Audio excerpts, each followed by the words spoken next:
Hello, all listeners. My name is Kayleigh Murray. I'm from the University of Stellenbosch in South Africa, and I have been completing my honours thesis for the past year, studying the strange seeds of the genus Oxalis in the Greater Cape floristic region of South Africa.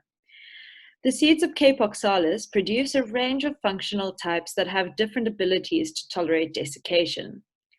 I have tested to see whether the distribution of these seed functional types is associated with different climatic environments, while correcting for the confounding effects of phylogenetic relatedness. In global studies of seed desiccation tolerance, species exhibit seeds on a spectrum from desiccation tolerant, termed orthodox seeds, through intermediate types to desiccation sensitive or recalcitrant seeds.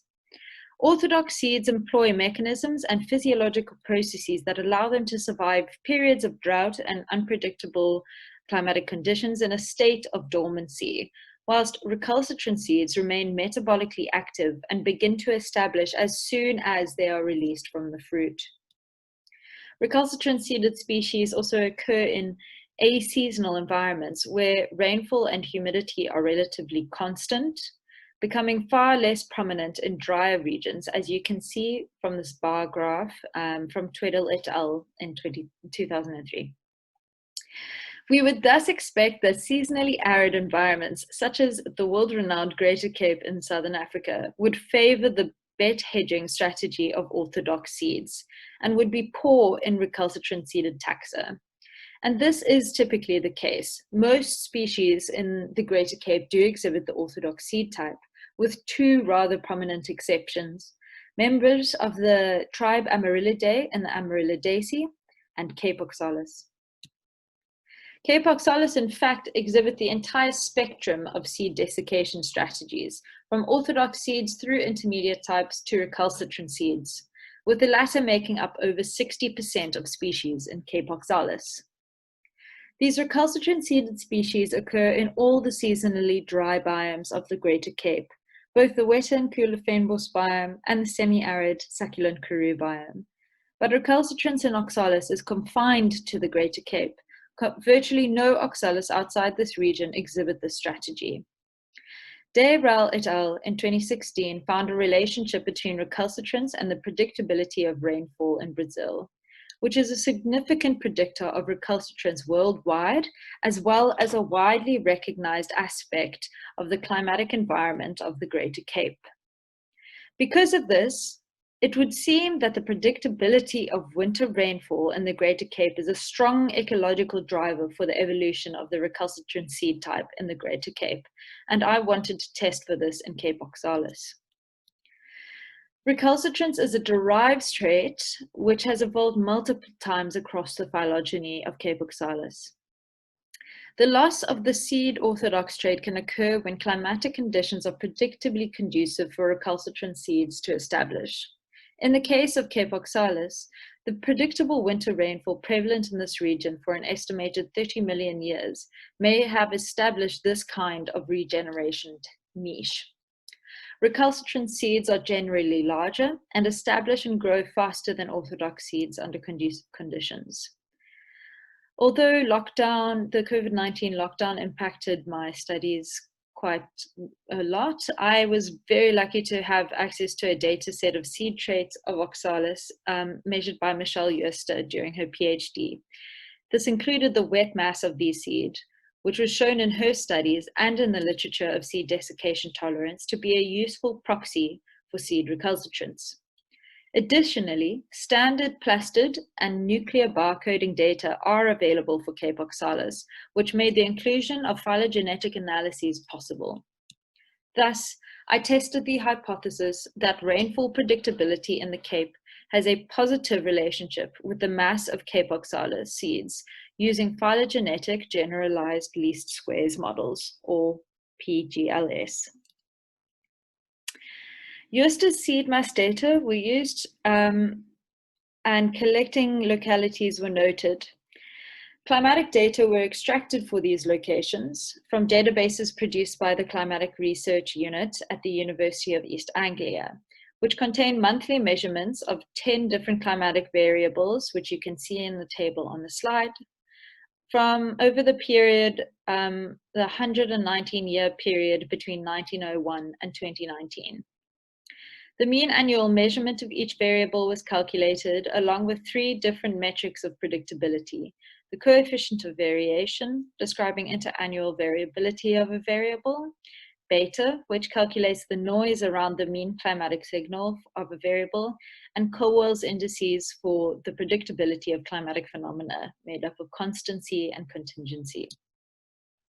Because no previous studies had been conducted on the ecophysiology of these seeds, principal component analyses were run on the data to test which climatic metrics were driving the variation in the data between collecting sites. Many of the 50 initial climate variables were highly collinear, and in the most correlated pairs, the variable contributing the least to the first few dimensions of the PCA were dropped. In this case, the first 4 dimensions of the PCA explained approximately 84% of the variation in the data. Eventually, 14 variables, including several measuring climatic predictability, were chosen and used to run PGLS. I generated a dated phylogenetic tree using ribosomal ITS data and a Bayesian relaxed clock model in BEAST. A variance-covariance matrix was extracted from this tree and linked to the trait data and climatic data for each species.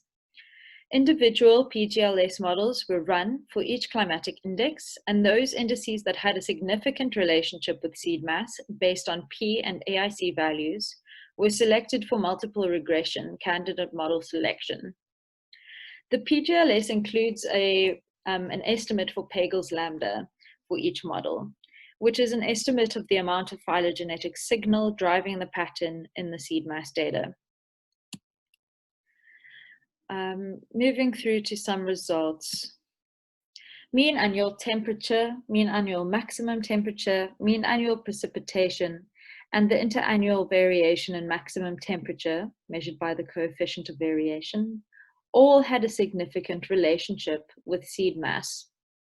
This was despite the phylogenetic signal represented by lambda, which was approximately 0.73 for each individual model.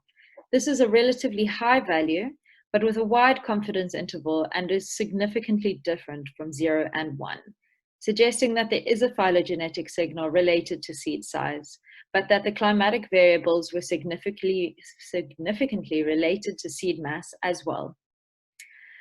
The relationship between these climatic variables and seed mass is shown in these graphs, the points on which are colored by the functional types of recalcitrance in blue, intermediates in green, and orthodox in red. The patterns tell us that the heavier recalcitrant seeded species are found in areas where temperatures are lower and rainfall is higher.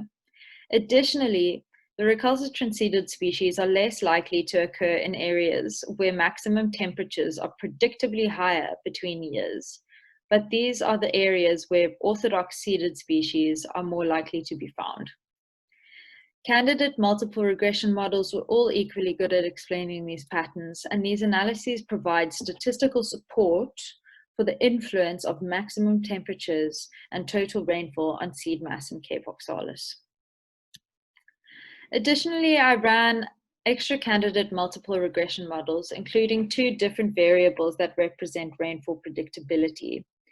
All models containing these variables were worse fit based on AIC values than the original models, lending an extra layer of statistical support to the rejection of the initial hypothesis that recalcitrance evolution in Cape Oxalis is driven by rainfall predictability. So most studies of seed recalcitrance explore the potential for conserving these seeds for ex situ conservation. Because recalcitrant seeds have a higher water content and lack the mechanisms to prevent the mechanical and physiological damage of drying out and freezing, conventional methods of ex situ conservation are not appropriate for these seeds. These studies have shown that the speed of viability loss depends on a critical water content past which structural damage occurs and the drying rate. Yeah, both of which are species specific. Studies have shown that larger recalcitrant seeds maintain viability for longer than their smaller counterparts because the embryonic axis does not desiccate as quickly. But there are two notable complications in applying this to recalcitrant seeds of Cape Oxalis.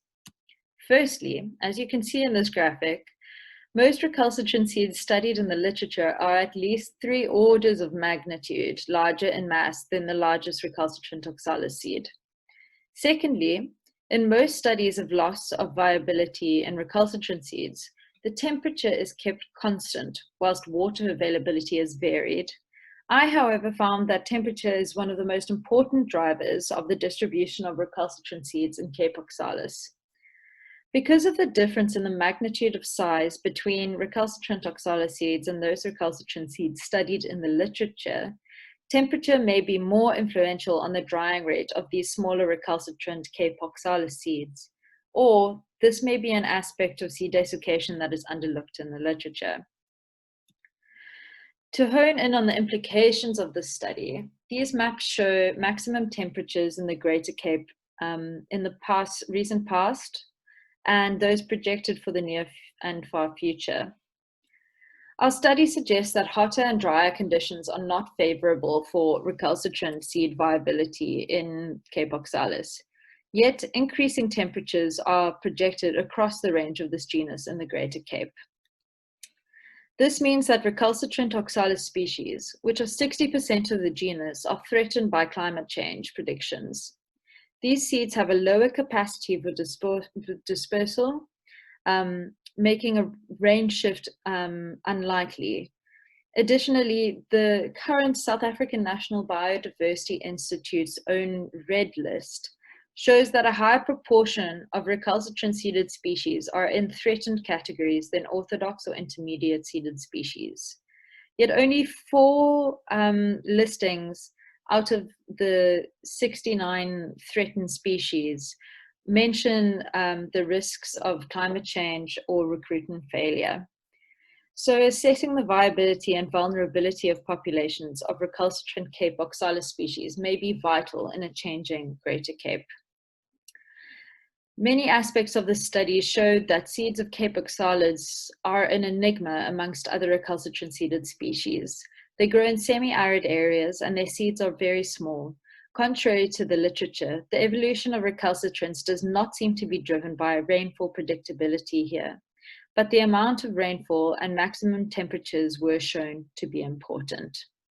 The relationship between maximum temperature and seed viability in Cape Oxalis seems especially important and has been overlooked in recalcitrant viability studies. This has important implications under future climate change predictions in the Greater Cape. Thank you very much for listening to my talk. I look forward to your questions.